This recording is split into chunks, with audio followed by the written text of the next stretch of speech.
अस्सलाम वालेकुम रहमतुल्लाहि व बरकातुहू। दोस्तों, एक भाई ने सवाल किया है कि हज़रत ये बताइए कि मुहर्रम के दिनों में है ना सवई बनाना या फिर खिचड़ा बनाना और इसी तरह से तावा चढ़ाना, यानी इस तरह के जो भी पकाने का काम होता है, बहुत तरह की चीज़ें पकाई जाती है मुहर्रम के महीने में। 1 मुहर्रम से 10 मुहर्रम तक इसके बीच में बहुत सारी चीज़ें पकाई जाती है।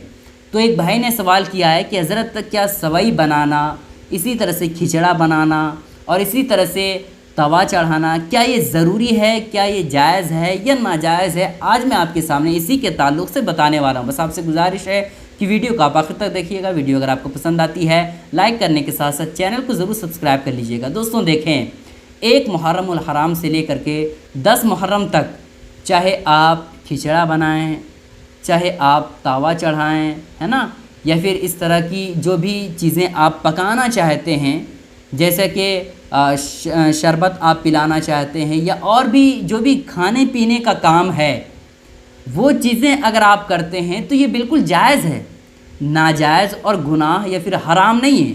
ठीक है, खिचड़ा बनाना या सवई बनाना, इसी तरह से तावा चढ़ाना या फिर दूसरी चीज़ें बनाना 1 मुहर्रम से 10 मुहर्रम तक, ये बिल्कुल जायज़ है, दुरुस्त है। लेकिन इन कामों को ये ना समझा जाए कि ज़रूरी है।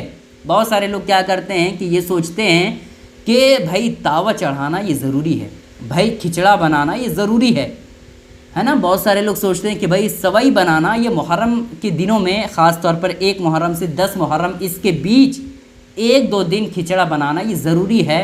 तो ऐसा बिल्कुल नहीं है। ठीक है, अगर कोई अपने ऊपर ज़रूरी कर लेता है, वाजिब कर लेता है कि बनाना ही चाहिए, तो ये बिल्कुल गलत तरीक़ा है। हमारे दीन में, हमारे मज़हब ने जिन चीज़ों को हमारे ऊपर ज़रूरी नहीं कहा है, उन चीज़ों को अपने ऊपर ज़रूरी और लाजिम कर लेना ये बिल्कुल गलत है, सही नहीं है। ठीक है, तो खिचड़ा बनाएं या कुछ भी आप तावा चढ़ाएं या फिर कुछ भी आप मुहर्रम के दिनों में आप बनाएं, तो ये बिल्कुल जायज़ है, दुरुस्त है। लेकिन इन चीज़ों को ज़रूरी समझ करके ना किया जाए, है ना। जिस तौर पर हम आम तौर पर खाना खाते हैं, चावल खाते हैं, है ना, रोटी खाते हैं और इस तरह की जो भी चीज़ें हम रोज़ाना खाते हैं और जायज़ समझ करके खाते हैं, उसी तरह से आप उन चीज़ों को भी बनाएं। जिस तौर पर सवई, खिचड़ा, तावा चढ़ाने का काम होता है वो करें, लेकिन ये सब करना ज़रूरी या फ़र्ज़ या वाजिब नहीं। उम्मीद करता हूँ कि ये बातें आपको समझ आ गई होंगी। गुजारिश है कि इस क्लिप को शेयर करें। अस्सलाम वालेकुम रहमतुल्लाहि व बरकातुहू।